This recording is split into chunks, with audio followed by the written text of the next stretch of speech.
రాష్ట్ర అధ్యక్షుడు మాధవన్ గారికి పివిఎన్ మాధవ్ గారికి స్వాగతం అండి. నా పేరు సురేష్ కుమార్. నేను ఈనాడు రిపోర్టర్ని.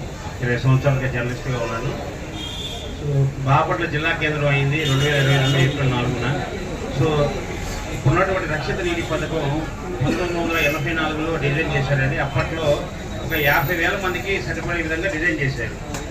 మరి ఇప్పటికి కూడా చూసుకుంటే మనకి 40 years పైన దాటి 41 years అయింది.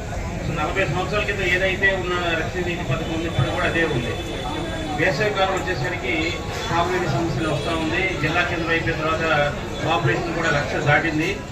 సో రెండో రక్షణ నీటి పథకం అనేది పట్టణానికి చాలా అవసరం. భవిష్యత్తులో కూడా ఇది జిల్లా విస్తరిస్తూ ఉంటుంది.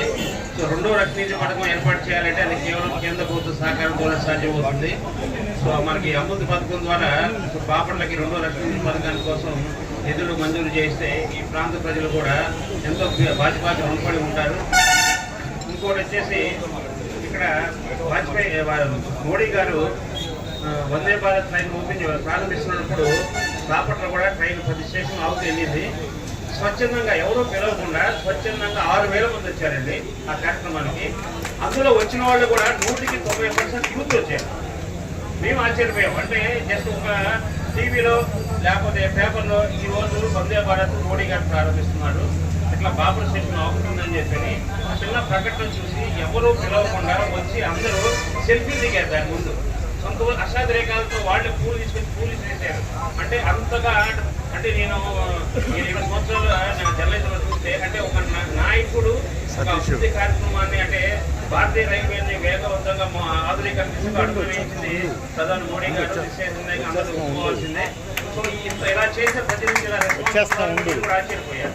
అయితే వీళ్ళు కోరుకునేది చిన్న కోరిక, ఆ ట్రైన్లో మేము కూడా ఎక్కాలి, ఆ ట్రైన్ ఎక్కి తిరుపతి వెళ్ళాలి, ఆ ట్రైన్లో ఎక్కి మేము చెన్నై వెళ్ళాలి. ఎందుకంటే ఇక్కడ బాపట్ల అనేది వ్యవసాయ పరిశోధన సంస్థలు చాలా ఎక్కువ ఉన్నాయండి. విద్యా కేంద్రము. ఇక్కడ వివిధ ప్రాంతాల నుంచి వివిధ రాష్ట్రాల నుంచి వచ్చేటువంటి విద్యార్థులు ఉన్నారు, శాస్త్రవేత్తలు ఉన్నారు, వ్యాపారవేత్తలు ఉన్నారు.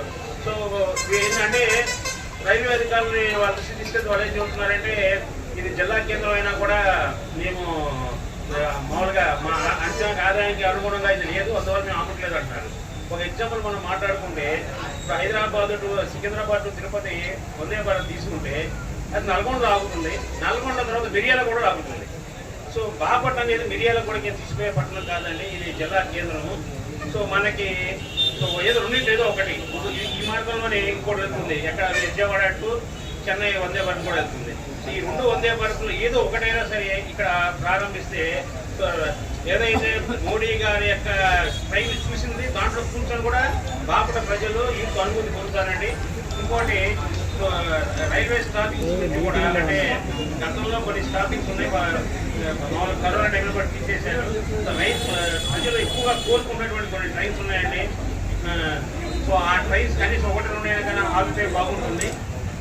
ఇంకోటి ప్రధానమంత్రి గ్రామీణ సడక్ యోజన కింద కూడా మనకి ఇప్పుడు ఈ ప్రాంతంలో అంటే మనం సంవత్సరాలు కాదు గత ప్రభుత్వ హయాంలో రహదారులు పూర్తిగా నిర్లక్ష్యం చేశారు. గ్రామీణ ప్రాంత రహదారులన్నీ కూడా బాగా ధ్వంసమై ఉన్నాయి.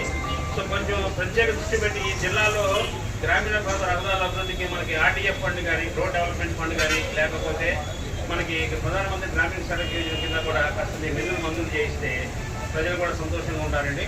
ధన్యవాదాలు నాకు అవకాశం ఇచ్చినారు.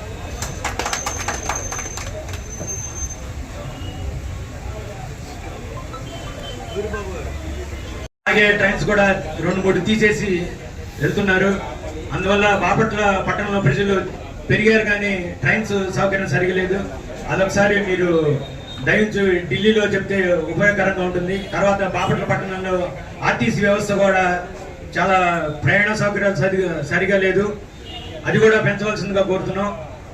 ఏసీ బస్సులు కూడా సరిగా లేకపోవడం వల్ల ప్రయాణికులు చాలా ఇబ్బంది పడుతున్నారు. టూర్స్ అండ్ ట్రావెల్స్ బస్సుల మీద ఆధారపడటం వల్ల ప్రయాణికులు చాలా ఇబ్బంది పడుతున్నారు. కాబట్టి మీ దృష్టికి తీసుకొస్తున్నాం, దయించి వాటిని సమస్య కూడా తీర్చవలసిందిగా కోరుతున్నాం. అంటే మున్సిపల్ కౌన్సిల్ కానీ చైర్మన్ కానీ అలాంటివి ఉంటే ప్రజల సమస్యల్ని వాళ్ళ కౌన్సిలర్ ద్వారా తెలుసుకోవడం, చైర్మన్కి తెలియజేసి అభివృద్ధి అనేది చేయడం సులభతరం అవుతుంది. కాబట్టి ఏదైనా సరే మున్సిపల్ ఎలక్షన్ మనకి బాపట్లకి జరిగే విధంగా చూడాలి అని మీ ద్వారా నేను విజ్ఞప్తి చేస్తున్నాను.